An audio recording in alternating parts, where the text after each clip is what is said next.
विषय वाणिज्य पत्र व्यवहार और सेक्रेटरियल प्रेक्टिस विभाग बीजो चैप्टर नंबर 5 नियमन पत्र एमां जोईए तो कि वेपार माळखामां कंपनी स्वरूप सौथी उत्कृष्ट स्वरूप छे।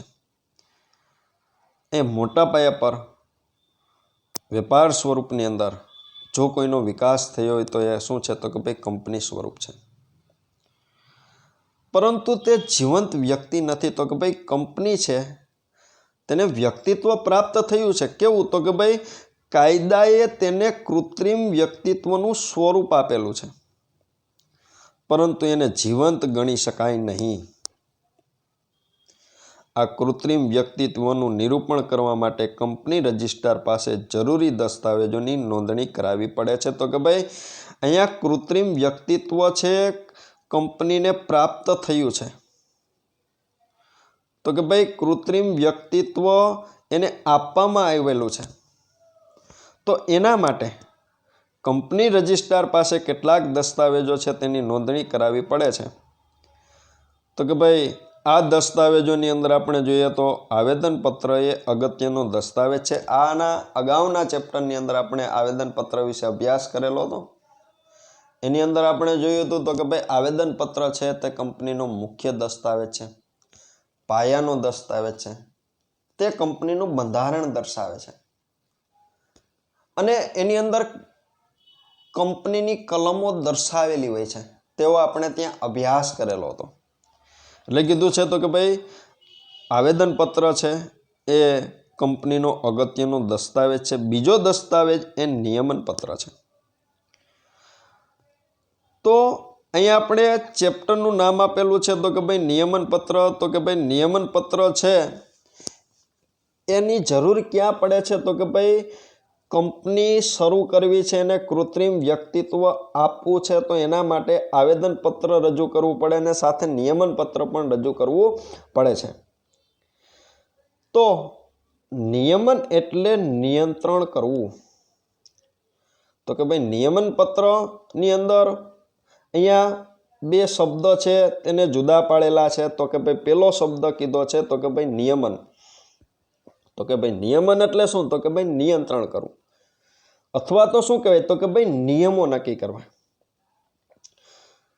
आगळ कीधुं कंपनीनुं आंतरिक संचालन करवा माटे नियमन पत्र छे। तो कि भाई अहींया नियंत्रण करवुं, नियमों नक्की करवा। तो कि भाई आंतरिक संचालन करवुं छे एना माटे शुं जरूरी छे तो कि भाई नियमन पत्र छे ए जरूरी बनी जाय छे। आगळ आपने कीधुं छे अर्थ अने महत्व। एनी अंदर आपणे अर्थमां जोईए तो कंपनी धारा 2013 मुजब नियमन पत्र एटले आ पहेलाना कंपनी धारा मुजब तैयार करेला के वखतो वखत फेरफार करेला नियमन पत्र। तो कि भाई 2013 ना कंपनी धारा मुजब नियमन पत्र कोने कीधुं छे तो कि भाई आ पहेलाना कंपनी धारा मुजब तैयार करेल। एटले के आ पहेलानो कंपनी धारो क्यारे एवो तो कि भाई 1956 में। तो कि भाई 1956 ना कंपनी धारा मुजब तैयार करेल के वखतो वखत फेरफार करेलू पत्र। वखतो वखत फेरफार करेलू एटले शुं तो कि भाई 1956 नो कंपनी धारो बनेलो हतो अने एनी केटलीक पेटा कलमो हती। ए पेटा कलमोनी अंदर समय संजोगों ने परिस्थिति मुजब जे फेरफार थता गया ए मुजब जे पत्र तैयार करेलू छे ए जे पत्र छे ने क्या नामे ओळखवामां आवे छे तो कि भाई नियमन पत्र तरीके ओळखवामां आवे छे। आगळ आपने कीधुं छे तो कि भाई आर्टिकल्स एटले कंपनीना आंतरिक वहीवटनो नियमन करतो नियमोनो समूह। आर्टिकल्स एटले शुं तो कि भाई नियमन पत्र कोने कहेवाय तो कि भाई कंपनीना आंतरिक वहीवटनो। आंतरिक वहीवट एटले शुं तो कि भाई कंपनी जे कामगीरी करे छे, जे पक्षकारो साथे व्यवहार करे छे एनुं नियंत्रण करतो अने एना नियमोनो समूह एक प्रकारना नियमो दर्शावतो पत्रक एने ज क्या नामे ओळखवामां आवे छे तो कि भाई नियमन पत्र तरीके ओळखवामां आवे छे। आगळ प्रश्न आपने पूछे नियमन पत्रनुं महत्व समजावो तो एमां आपणे जोईए तो તો કે ભાઈ આર્ટિકલ્સથી કંપનીના આંતરિક વહીવટના નિયમો નક્કી થાય છે. આર્ટિકલ્સ એટલે કે નિયમન પત્રથી કંપનીના આંતરિક વહીવટના નિયમો એટલે કંપની રોજબરોજને માટે જે કાર્ય કરે છે એના માટેના નિયમો શેનાથી નક્કી થાય છે? તો કે નિયમન પત્રથી. એ નિયમન પત્રની જોગવાઈ કંપની ધારા અને આવેદન પત્રની જોગવાઈની વિરુદ્ધ ન હોઈ શકે. અહીં આપણે કીધું છે તો કે ભાઈ નિયમન પત્રની અંદર જે જોગવાઈ નક્કી કરવામાં આવેલી છે, નિયમન પત્રની અંદર જે બાબતો છે એ નક્કી કરવામાં આવેલી છે એ કેવી હોઈ શકતી નથી? તો કે ભાઈ એની અંદર જે બાબતો દર્શાવેલી છે એ કંપની ધારાની વિરુદ્ધ હોઈ શકતી નથી અને આવેદન પત્રની વિરુદ્ધ પણ હોઈ શકતી નથી. એટલે કે આવેદન પત્રની જોગવાઈઓ નિયમન પત્રને બંધન કરતા છે. તો કે આવેદન પત્રની અંદર જે બાબતો દર્શાવી છે, જે જોગવાઈ દર્શાવેલી છે એ મુજબ કંપનીએ નિયમન પત્રની અંદર જે તે બાબતો છે, જે તે નિયમો છે એ એણે દર્શાવવા પડે છે. અહીં કંપની સાથે કામ પાડનાર દરેક વ્યક્તિને નિયમન પત્રની જોગવાઈની જાણ હોવાનું અનુમાન કરવામાં આવે છે. એ કંપની સાથે લેતી દેતીનો વ્યવહાર કરનાર, કંપની સાથે સંબંધ ધરાવનાર પક્ષકાર, એ દરેક પક્ષકાર છે તેણે નિયમન પત્રનો અભ્યાસ કરેલો છે અને કંપની સાથે એણે વ્યવહાર કરેલો છે એવું કાયદો છે તે હું માની લે છે. મેમોરેન્ડમ એટલે શું થશે? તો કે આવેદનપત્ર એ કંપનીનો પાયાનો દસ્તાવેજ છે, જ્યારે નિયમન પત્ર આવેદનપત્રની મર્યાદામાં રહીને આંતરિક વહીવટ ચલાવવાના નિયમો નક્કી કરે છે. એ મુખ્ય દસ્તાવેજ. પાયાનો દસ્તાવેજ શું છે? તો કે ભાઈ મેમોરેન્ડમ એટલે કે આવેદનપત્ર. પણ નિયમન પત્ર શું છે? તો કે ભાઈ જેને આવેદનપત્રની મર્યાદામાં રહીને તૈયાર કરવામાં આવેલો છે, એની મર્યાદામાં રહીને તૈયાર કરેલો છે. સાથે તો કે ભાઈ આંતરિક વહીવટ ચલાવવાના નિયમો, તો કે ધંધાકીય એકમ છે એણે રોજબરોજનો વહીવટ કઈ રીતે કરવો એ માટેના નિયમો છે એ નિયમન પત્રની અંદર દર્શાવેલ હોય છે. તો નિયમન પત્રનું મહત્વ છે એ આપણે જોઈએ તો પ્રશ્ન છે આપણે 3 માર્ક્સની અંદર અથવા તો 5 માર્ક્સની અંદર પૂછે. શું પૂછે? તો કે ભાઈ નિયમન પત્રનું મહત્વ સમજાવો. એમાં નંબર 1 આપણને આપેલ છે. એમાં જોઈએ તો રોજબરોજના વહીવટમાં ઉપયોગી.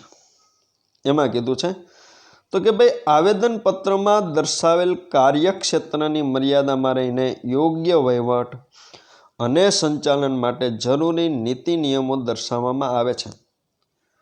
તો કે ભાઈ આવેદનપત્રની અંદર કંપનીનું કાર્યક્ષેત્ર દર્શાવેલ છે, એની મર્યાદામાં રહીને, એટલે કે એની ઉપર વટમાં જવાનું નથી. એની મર્યાદામાં રહીને કંપનીનો યોગ્ય વહીવટ અને યોગ્ય સંચાલન માટે કંપનીને ચલાવવા માટેના નીતિ નિયમો છે નિયમન પત્રની અંદર દર્શાવવામાં આવે છે, જેના આધારે કંપનીનો રોજબરોજનો વહીવટ ચાલે છે. તો કે ભાઈ નિયમન પત્રને આધારે કંપની છે એનો રોજબરોજનો વહીવટ ચાલે છે. શા માટે? તો કે ભાઈ રોજબરોજને માટે એની જે કામગીરી છે એના માટેના જે નિયમો છે શેમાં દર્શાવેલા હોય છે? તો કે નિયમન પત્રની અંદર દર્શાવેલા હોય છે. નંબર બીજો કીધો સેક્રેટરી માટે મહત્વનું. શું? તો કે ભાઈ નિયમન પત્ર. એમાં કીધું તો કે ભાઈ નિયમન પત્ર સેક્રેટરી માટે ખૂબ ઉપયોગી છે. કઈ રીતે? તો કે ભાઈ કંપનીના રોજબરોજના જુદા જુદા શબ્દોનું અર્થઘટન એટલે શું? તો કે ભાઈ અહીંયા કંપની છે રોજબરોજને માટે જે શબ્દો ઉપયોગ કરે છે એ શબ્દો છે એને વ્યાખ્યાયિત કરવામાં આવેલા હોય છે. શેમાં? તો કે ભાઈ નિયમન પત્રમાં. શા માટે? તો કે ભાઈ એ શબ્દ જે બાબત દર્શાવવા માંગે છે તેનું ત્યાં સ્પષ્ટીકરણ થઈ શકે. દાખલા તરીકે આપણે ધોરણ 11ની અંદર પહેલું ચેપ્ટર જે આપેલું છે એની અંદર પારિભાષિક શબ્દો આપેલા છે. એ શું દર્શાવે છે? જેથી આપણે શબ્દોથી માહિતગાર થઈ શકીએ. તો કે જુદા જુદા પક્ષકારો છે જે તે શબ્દોથી માહિતગાર થઈ શકે એટલા માટે અહીંયા કેટલાક શબ્દોનું અહીંયા અર્થઘટન કરેલું છે, વ્યાખ્યાયિત કરેલા હોય છે. એ શેરની વહેંચણી કેવી રીતે કરવી? શેરની વહેંચણી એટલે શું? તો કે ભાઈ કંપનીએ શેર બહાર પાડેલા છે અને કેટલાક વ્યક્તિઓ છે એ પોતે શેર ખરીદવા માગે છે. શેર ખરીદવા માગે એટલે શું થશે તો કે ભાઈ વિજ્ઞાપન પત્ર દ્વારા કંપનીએ જાહેર જનતાને શેર ખરીદવા માટે આમંત્રણ આપેલું હશે. જાહેર જનતાએ શેર ખરીદવા માટે અરજી કરેલી હશે. હવે જેટલા શેર બહાર પાડેલા છે એના કરતાં વધુ અરજી આવેલી હોય તો કંપની છે દરેક વ્યક્તિને કેટલા શેર આપશે અથવા તો એના માટે દરેક વ્યક્તિને શેર વહેંચણી માટેની નીતિ નક્કી કરશે અને શેરની ફાળવણી કરશે. તો કે ભાઈ આવેલ અરજીના સંદર્ભમાં અરજદારોને શેર આપવા એને શેર વહેંચણી કહેવામાં આવે છે. તો કે ભાઈ શેર વહેંચણી કેવી રીતે કરવી, શેરના હપ્તા કેવી રીતે મંગાવવા, તો કે ભાઈ નિયમન પત્રની અંદર આ બાબતનો ઉલ્લેખ કરેલો હોય છે. આ બાબત માટેની જોગવાઈ નક્કી કરેલી હોય છે, આ માટેના નિયમો નક્કી કરેલા હોય છે. તો કે ભાઈ કંપનીએ જે શેર બહાર પાડેલા છે એની રકમ કંપની એકસાથે મંગાવતી નથી, હપ્તા સ્વરૂપે મંગાવે છે. તો કે હપ્તા કેવી રીતે મંગાવવા. શેરની જપ્તી, તો કે ભાઈ કોઈ વ્યક્તિએ કંપનીના શેરની ખરીદી કરેલી છે અને તે વ્યક્તિ છે હપ્તાની રકમ ચૂકવતી નથી તો એના માટે કંપની છે એ વ્યક્તિના શેર જપ્ત કરશે. તો કે ભાઈ એ માટેના નિયમો. શેરની ફેરબદલી કેવી રીતે કરવી, તો કે ભાઈ વ્યક્તિ છે એની પાસે શેર છે, બીજા વ્યક્તિને વેચવા માગે છે તો એને શેરની ફેરબદલી કહેવામાં આવે છે. તો એના માટેના નિયમો આની અંદર દર્શાવેલ હોય છે. તો કે ભાઈ આ પ્રવૃત્તિ કેવી રીતે કરવી એ અંગેના નિયમન પત્રમાં ચોક્કસ નિયમો સેક્રેટરીને કાર્યાલય વ્યવસ્થામાં અને કંપનીના સંચાલનમાં ઉપયોગી બને છે. તો કે ભાઈ આ બધા નિયમો છે એ સેક્રેટરી માટે ઉપયોગી છે કારણ કે એણે કાર્યાલયની કામગીરી કરવાની છે. વિવિધ દસ્તાવેજો ઉપર એણે સહી કરવાની છે. વિવિધ દસ્તાવેજો છે જુદા જુદા પક્ષકારો સમક્ષ એણે રજૂ કરવાના છે અને જુદા જુદા દસ્તાવેજોની જે તે પક્ષકારને માહિતી આપવાની છે. એટલા માટે કાર્યાલય વ્યવસ્થાની અંદર સેક્રેટરી માટે આ દસ્તાવેજ છે મહત્વનો ગણી શકાય. એટલું જ નહીં, હિસાબને લગતી વિગતો, સંચાલક મંડળ, ઓડિટર, અધિકારીઓની નિમણૂક, તેમની સત્તાઓ, ફરજો વગેરે અંગેના નિયમો સેક્રેટરીને ચોક્કસતાપૂર્વક માર્ગદર્શન આપે છે. તો કે ભાઈ નિયમન પત્રની અંદર આપણે જોઈએ તો કે ભાઈ સંચાલક મંડળ છે એની વિગતો છે આની અંદર દર્શાવેલી હોય છે. બરોબર છે. સંચાલક મંડળ એટલે શું, તો કે ભાઈ સંચાલક એક કરતાં વધુ કંપનીની અંદર હોય, એક કરતાં વધુ જે સંચાલકો છે એને શું કહેવામાં આવે છે, તો કે ભાઈ સંચાલક મંડળ કહેવામાં આવે છે. હિસાબને લગતી વિગતો એના નિયમો, સંચાલક મંડળ અંગેના નિયમો, ઓડિટર એટલે કે હિસાબોની ચકાસણી કરનાર વ્યક્તિ એ માટેના નિયમો, અધિકારીઓની નિમણૂક કરવી છે એ માટેના નિયમો, ઓડિટર હોય, સંચાલક હોય, એ બધા વ્યક્તિઓ છે તેમની સત્તાઓ, એમની ફરજો વગેરે અંગેના નિયમો છે એ સેક્રેટરી માટે ઉપયોગી બની જાય છે. નંબર 3 કીધો છે શેર હોલ્ડરો માટે ઉપયોગી. તો કે આવેદનપત્રમાં જણાવેલ ઉદ્દેશોની પૂર્તિ માટે નિયમન પત્ર સહાયક બને છે. તો કે ભાઈ શેર હોલ્ડર માટે નિયમન પત્ર છે એ કઈ રીતે ઉપયોગી છે, તો કે ભાઈ કેટલાક ઉદ્દેશો છે તે આવેદન પત્રની અંદર દર્શાવેલા હોય છે. શેમાં, તો કે ભાઈ ઉદ્દેશની કલમમાં, ધ્યેયની કલમમાં. તો એ ઉદ્દેશોને, એ લક્ષ્યાંકોને પૂર્ણ કરવા છે તો એ નિયમન પત્ર છે એ બાબત માટે સહાયક બને છે. શેર હોલ્ડરના હકો, જવાબદારીઓની સ્પષ્ટતા નિયમન પત્રમાં હોય છે. તો કે ભાઈ શેર હોલ્ડર છે એના જે હક છે, એની જે જવાબદારી છે, એની સ્પષ્ટતા છે તે શેમાં કરેલી હોય છે, તો કે ભાઈ નિયમન પત્રની અંદર કરેલી હોય છે. અને નિયમન પત્ર એ આવેદન પત્રનો પૂરક દસ્તાવેજ છે. નિયમન પત્ર કેવો દસ્તાવેજ છે, તો કે ભાઈ પૂરક, પણ કોને, તો કે ભાઈ આવેદન પત્રનો. શા માટે, તો કે ભાઈ આવેદન પત્રની અંદર કેટલાક ઉદ્દેશો દર્શાવેલા હોય છે, કેટલાક ધ્યેયો દર્શાવેલા હોય છે. એ ધ્યેયોને કેવી રીતે પાર પાડવા એ માટેની વ્યવસ્થા છે નિયમન પત્રની અંદર દર્શાવેલ હોય છે. એટલા માટે નિયમન પત્ર છે અને આવેદન પત્રનો પૂરક દસ્તાવેજ કહેવામાં આવે છે. નંબર અહીંયા આપને ચોથો કીધો છે, એમાં આપને કીધું છે તો કે ભાઈ વિવિધ સંબંધો નક્કી કરવા ઉપયોગી. તો કે ભાઈ નિયમન પત્ર કંપની તથા સભ્યો વચ્ચેનો સંબંધ નક્કી કરે છે. તમને વિકલ્પની અંદર પૂછે તો કે ભાઈ નિયમન પત્રથી શું નક્કી થાય છે, તો કે કંપની અને સભ્યો વચ્ચેનો સંબંધ. કંપની અને સભ્યોના પરસ્પર અને સભ્યોના આંતરિક સંબંધો નિયંત્રિત કરે છે. સભ્યો એટલે કે શેર હોલ્ડરો છે, એને એ લોકોનું કંપનીની અંદર ક્યાંક હિત રહેલું છે, તો એની સત્તા છે, એની જવાબદારી છે, એની ફરજો છે, એ બધી બાબતો છે એ શેમાં, તો કે ભાઈ નિયમન પત્રની અંદર દર્શાવેલ હોય છે. અને નંબર અહીંયા આપણે પાંચમો કીધો છે, કંપનીનું સ્વરૂપ નક્કી કરવામાં ઉપયોગી. તો કે ભાઈ નિયમન પત્ર એ એવો દસ્તાવેજ છે કે જેના આધારે કંપની જાહેર કંપની છે કે ખાનગી કંપની છે તે નક્કી કરી શકાય છે. આ બાબત શું દર્શાવે છે, તો કે ભાઈ અહીંયા કંપનીનું મહત્વ છે તેના દ્વારા છે એ નક્કી થઈ શકે છે. બરોબર છે. અહીંયા નિયમન પત્રનું મહત્વ છે તે પૂરું થાય છે. હવે આપણે જોઈએ તો કે ભાઈ નિયમન પત્ર અંગે કંપની ધારાની કાનૂની જોગવાઈ, એમાં નંબર 1 આપેલ છે. તો કે ભાઈ આવેદન પત્રમાં સહી કરનાર દરેક વ્યક્તિએ નિયમન પત્રમાં સહી કરવી પડે છે. પ્રશ્ન શું કીધો છે, તો કે ભાઈ નિયમન પત્ર અંગે કંપની ધારાની કાનૂની જોગવાઈ શું છે, તો એમાં કીધું છે તો કે ભાઈ આવેદન પત્રની અંદર જેણે સહી કરેલી છે, શેમાં સહી કરેલી હોય છે, તો કે સ્થાપનાની કલમમાં. શેમાં સહી કરેલી હોય છે, તો કે સહીની કલમમાં. એ બધા વ્યક્તિઓએ શેમાં સહી કરવી પડે છે, તો કે નિયમન પત્રમાં સહી કરવી પડે છે. બીજો નંબર કીધું સહી કરનારે પોતાનું સરનામું દર્શાવવું પડે, ધંધો દર્શાવવો પડે અને જરૂરી વિગતો દર્શાવવી પડે છે.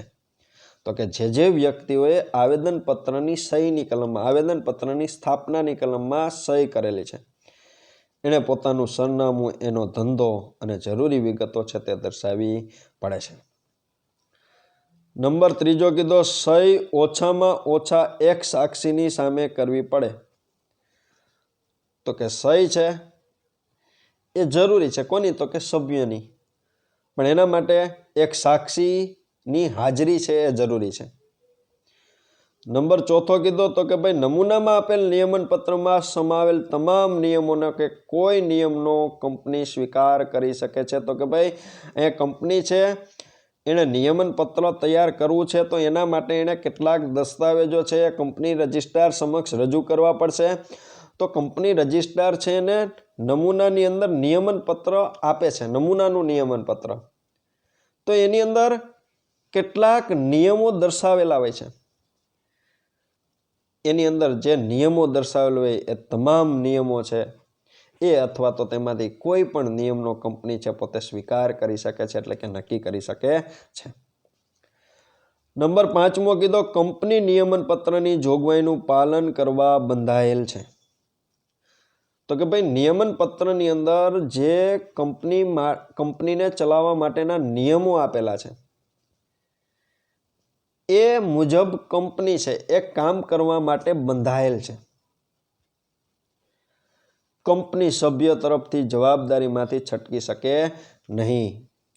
અહીંયા જે કંઈ પક્ષકારને જે કંઈ નુકસાન થયું છે, બરોબર છે, જે કોઈ વ્યક્તિને કંપનીએ રકમ ચૂકવવાની છે એની શું છે, તો કે ભાઈ જવાબદારી છે, એ કંપનીનું દેવું છે, એમાંથી કંપની ક્યારેય છટકી શકતી નથી. 6થો નંબર કીધો આવેદનપત્રની જોગવાઈ વિરુદ્ધ નિયમન પત્રમાં કોઈ કલમ રાખી શકાય નહીં. તો કે ભાઈ અહીંયા આવેદનપત્રની અંદર જે કલમો દર્શાવેલી છે, આવેદનપત્રની અંદર જે નિયમો દર્શાવેલા છે એની વિરુદ્ધ નિયમન પત્રમાં કોઈ નિયમો છે તે રાખી શકાતા નથી. નંબર 7મો ખાનગી કંપનીએ તેના નિયમન પત્રમાં નીચેની 3 વિશેષતાઓ છે તે દર્શાવવી પડે છે. એ પ્રશ્ન આપણે 2 માર્ક્સની અંદર અલગથી પૂછે. શું પૂછે, તો કે ભાઈ ખાનગી કંપનીએ તેના નિયમન પત્રમાં કઈ વિશેષતાઓ દર્શાવવાની હોય છે. તો એમાં આપણે નંબર 1 કીધો છે એ, તો કે ભાઈ કંપનીની સભ્ય સંખ્યા ઓછામાં ઓછી 2 અને વધુમાં વધુ 200 રહેશે. તો કે ભાઈ ખાનગી કંપની છે તેની સભ્ય સંખ્યા કેટલી? તો કે ભાઈ ઓછામાં ઓછી 2 છે, વધુમાં વધુ તો કે ભાઈ 200. બીજો નંબર, શેરની ફેરબદલી ઉપર નિયંત્રણ મૂકવામાં આવશે. તો કે ભાઈ શેરના ખરીદ વેચાણ, ફેરબદલી એટલે ખરીદી કરવી અને વેચાણ કરવું, એના ઉપર પણ શું રહેશે? તો કે ભાઈ નિયંત્રણ રહેશે. ત્રીજો નંબર કીધો, કંપની પોતાના શેર ખરીદવા અંગે જાહેર જનતાને આમંત્રણ આપી શકશે નહીં. તો કે ખાનગી કંપનીએ પોતાના શેર બજારની અંદર બહાર પાડવા છે, તો એના માટે પોતે આમંત્રણ જાહેર જનતાને આપી શકતી નથી. 8મો નંબર કીધો, કંપની સાથે સંબંધ ધરાવનાર વ્યક્તિને નિયમન પત્રની જાણ છે તેમ કાયદા પ્રમાણે માની લેવામાં આવે છે. આવી કોઈ પણ વ્યક્તિ નિયમન પત્ર અંગે કંપનીની ઓફિસમાં આવી તપાસ કરી શકે છે અને જરૂરી ફી ભરી નકલ પણ મેળવી શકે છે. એ કંપની સાથે સંબંધ ધરાવનાર, કંપની સાથે વ્યવહાર કરનાર હરેક વ્યક્તિ છે નિયમન પત્રથી પરિચિત છે, એની જાણ છે, એવું કાયદો છે ને માની લે છે. શા માટે કાયદો માની લે છે? તો કે ભાઈ હરેક વ્યક્તિએ જેણે કંપની સાથે વ્યવહાર કરેલો છે, વ્યક્તિ કંપનીની રજિસ્ટર ઓફિસે આવી અને નિયમન પત્રની તપાસ કરી શકે છે અને જરૂરી ફી ભરી અને એ માટેની નકલ પણ પોતે મેળવી શકે છે. 9મો નંબર કીધો, કંપની ધારાની જોગવાઈને આધીન, આવેદનપત્રની શરતોને આધીન ખાસ ઠરાવ પસાર કરીને પોતાના નિયમન પત્રમાં ફેરફાર કરી શકે છે. તો કે ભાઈ નિયમન પત્રની અંદર ફેરફાર થઈ શકે છે, પણ કઈ રીતના? તો કે ભાઈ કંપની ધારાની જોગવાઈ મુજબ ફેરફાર કરી શકાય, આવેદનપત્રની શરતો મુજબ ફેરફાર કરી શકાય, ખાસ ઠરાવ પસાર કરીને ફેરફાર કરી શકાય. ખાસ ઠરાવ એટલે કે ભાઈ 75% બહુમતીથી, બરોબર છે, એટલે કે જે મતદાન થયું એમાંથી 75% જે બાજુ નિર્ણય આવે એ મુજબની શરતો નક્કી કરીને ફેરફાર કરી શકાય છે. છેલ્લો નંબર કીધો, નિયમન પત્રમાં આદ્ય સ્થાપકો તરીકે દર્શાવેલ વ્યક્તિઓનું સોગંદનામું, જેમાં પોતાને કંપનીની સ્થાપના, રચના કે વ્યવસ્થાપન સંબંધમાં કોઈ ગુનામાં પોતાને દોષિત ઠરાવવામાં આવેલ નથી તે પ્રકારનું નિવેદન આપવું પડે છે.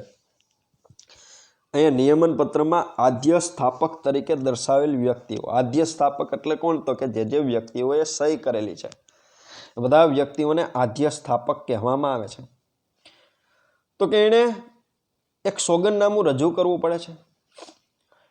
કેવું સોગંદનામું? તો કે ભાઈ સ્થાપનાની અંદર, રચનામાં કે કોઈ હોદ્દા ગોઠવવાની અંદર, કંપનીનું વ્યવસ્થાપન કરવાની અંદર એને ગુનેગાર ગણવામાં આવેલ નથી, એની ઉપર ગુનો થયેલો નથી, એવું એણે એક નિવેદન છે રજૂ કરવું પડે છે. અહીંયા પ્રશ્ન પૂરો થાય છે. હવે આપણે જોઈએ તો કે ભાઈ નિયમન પત્રની અંદર કઈ કઈ વિગતો છે તે દર્શાવવામાં આવે છે. એની અંદર આપણે જોઈએ તો એમાં આપણને કીધું છે કે પહેલો નંબર કીધો છે, નિયમન પત્રમાં આવરી લેવામાં આવતી વિગતો, જો પ્રાથમિક કરારો થયા હોય તો તેનો સ્વીકાર કર્યો છે કે નહીં એ વિગતો દર્શાવવાની. એ પ્રાથમિક કરાર, અહીંયા કંપની જ્યારે શરૂ થઈ છે ત્યારે જે બધા કરારો થયેલા છે, કોની સાથે? તો કે જે તે વ્યક્તિઓ સાથે, સંસ્થાઓ સાથે, એ બધા કરારો પ્રાથમિક કરારો કહેવાશે, પહેલાના કરારો કહેવાશે. એનો અહીંયા સભ્યો દ્વારા સ્વીકાર થયો છે. ક્યારે સભ્યો દ્વારા સ્વીકાર થયો હોય? તો કે ભાઈ પહેલી સભા યોજાઈ એમાં. જો થયો છે કે નથી થયો એ બાબતનો નિયમન પત્રની અંદર ઉલ્લેખ કરવામાં આવે છે. બીજો નંબર કીધો, શેરની સંખ્યા અને તેની દાર્શનિક કિંમત. તો કે ભાઈ કંપની છે એણે 10,000 ઇક્વિટી શેર બહાર પાડેલા છે, 10,000 પ્રેફરન્સ શેર બહાર પાડેલા છે. તો કે ભાઈ આને શું કહેવાય? તો કે આને શેરની સંખ્યા કહેવામાં આવે છે. આ કેવા શેર કીધા છે? તો કે ઇક્વિટી શેર. આ કેવા શેર કીધા છે? તો કે ભાઈ પ્રેફરન્સ શેર. અને તેની કિંમત, તો કે ભાઈ શેરની કિંમત શું રાખી? તો કે 10 રૂપિયા રાખી છે. શેરની કિંમત શું રાખી? તો કે 10 રૂપિયા. એ બાબત અહીંયા દર્શાવવી પડે છે. ત્રીજો નંબર કીધો છે શેર હપ્તા અંગેના નિયમો। શેર હપ્તા કોને કહેવાય? તો કે ભાઈ કંપનીએ શેરની કિંમત ₹10 નક્કી કરી છે તો કંપની એક સાથે રકમ મંગાવતી નથી। કઈ રીતના મંગાવે છે? તો કે ભાઈ અરજી વખતે ₹2 મંગાવે છે, મંજૂરી વખતે ₹2 મંગાવે છે, પ્રથમ હપ્તો, બીજો હપ્તો અને ત્રીજો હપ્તો। તો આને શું કહેવાય? તો કે ભાઈ અરજી અને મંજૂરી સાથે આવેલી રકમ છે એના સિવાયની જે રકમ કંપનીએ મંગાવી છે એને હપ્તા તરીકે ઓળખવામાં આવે છે। તો કે ભાઈ એ માટેના નિયમો નિયમન પત્રની અંદર દર્શાવેલ હોય છે। નંબર ચોથો કીધો છે શેર ફેરબદલી અંગેના નિયમો। શેર ફેરબદલી એટલે કે એ નામનો વ્યક્તિ છે એને પોતાના શેર છે એ બીજા વ્યક્તિને વેચવા છે। તો કે કોને વેચવા? તો કે ભાઈ બી નામના વ્યક્તિને વેચવા છે તો એને ક્યાં નામે ઓળખવામાં આવે છે? તો કે ભાઈ શેર ફેરબદલી તરીકે ઓળખવામાં આવે છે। તો કે ભાઈ એ નામના વ્યક્તિએ બી નામના વ્યક્તિને શેર વેચવા છે તો એના માટે કયા નિયમો છે, કઈ વિધિ છે, કઈ પ્રક્રિયા છે એ શેમાં દર્શાવેલા છે? તો કે નિયમન પત્રની અંદર દર્શાવેલા છે। પાંચમો નંબર શેરની વણ ચૂકવાયેલ કિંમત અંગે કંપનીનું લિયન। એ કંપની જે શેર બહાર પાડે છે એની કિંમત કેટલી રાખેલી છે? તો કે ભાઈ ₹10 રાખી છે। હવે કંપનીએ ₹6 મંગાવી લીધા છે અને બધા વ્યક્તિઓએ ₹6 ચૂકવી દીધેલા છે શેર દીઠ। હવે ચૂકવ્યા વગરના બાકી કેટલા છે? તો કે ભાઈ ₹4 બાકી છે। તો એ કંપની માટે શું કહેવાશે? તો કે ભાઈ વણ ચૂકવાયેલ કિંમત કહેવાશે। તો કે ભાઈ હજી કેટલાય વ્યક્તિએ શેરની ખરીદી તો કરી લીધેલી છે પણ કેટલીક રકમ ચૂકવેલ નથી તો આ માટેનું લિયન શું છે? લિયન એટલે કે વિશેષ હક। તો કે એ લોકો શેર હપ્તાની રકમ નહીં ચૂકવે તો કંપની શું કરી શકશે? એના નિયમો છે આની અંદર દર્શાવેલું છે। દાખલા તરીકે આપણે લોન ઉપર ગાડી બાઇક લીધેલી હોય ને એના હપ્તા ન ભરીએ તો શું થશે? તો કે જે તે ફાઇનાન્સવાળા વ્યક્તિ છે ને આપણી ગાડી લઈ જશે, જપ્ત કરી લેશે અને એની રકમ છે ને પોતે બધી વસૂલી લેશે। તો કે અહીંયા કંપની એના માટે વિશેષ હક શું રાખેલો છે એ બાબત। છઠ્ઠો નંબર કીધું શેરનું પ્રેષણ અને શેર જપ્તી અંગેના નિયમો। તો કે ભાઈ અહીંયા શેર જપ્તી કહેવાય કોને? તો કે ભાઈ વ્યક્તિએ શેરની ખરીદી કરેલી છે, હપ્તાથી પોતે રકમ છે એ ચૂકવે છે પરંતુ અમુક હપ્તા છે પોતે ચૂકવી શકતો નથી તો એના માટે પોતે હપ્તા ન ચૂકવી શકવાના પરિણામે કંપની છે એના શેર જપ્ત કરે છે। તો કેવી રીતના એના શેર જપ્ત કરી શકાશે એ માટેના નિયમો। શેરનું પ્રેષણ એટલે કે શેરની ફરજિયાત ફેરબદલી એટલે કે કોઈ વ્યક્તિ છે એનું મૃત્યુ થયું છે આવા સંજોગોમાં એની પાસે રહેલા શેર એના વારસદારો છે એને કઈ રીતના મળશે એ માટેના નિયમો નિયમન પત્રમાં દર્શાવેલ હોય છે। સાતમો નંબર અમર્યાદિત જવાબદારીવાળી કંપનીમાં સભ્યોની સંખ્યા અને તેમાં રોકાયેલી મૂડી। તો કે ભાઈ શેર મૂડીથી મર્યાદિત જવાબદારીવાળી કંપની હોય છે, અમર્યાદિત જવાબદારીવાળી કંપની હોય છે। તો કે ભાઈ એની સભ્યોની સંખ્યા કેટલી છે અને કંપનીની અંદર કેટલી મૂડી છે તે રોકાયેલા છે તે નિયમન પત્રમાં દર્શાવવામાં આવે છે। ખાનગી કંપનીમાં શેરના હસ્તાંતરણ પર નિયંત્રણ। હસ્તાંતરણ એટલે કે ફેરબદલી ઉપર નિયંત્રણ એ બાબત પણ અહીંયા દર્શાવેલો છે। કેવા કેવા નિયંત્રણો રાખી શકાશે એના માટેના નિયમો છે નિયમન પત્રની અંદર દર્શાવેલા છે। નવમો નંબર કીધો સામાન્ય સભા સંબંધી નિયમો। સામાન્ય સભા એટલે કે શેર હોલ્ડરોની સભા એ માટેના નિયમો શું હોઈ શકે? તો કે ભાઈ સભા પહેલા નોટિસ આપવાની, કાર્યસૂચિ મોકલવાની, બરોબર છે,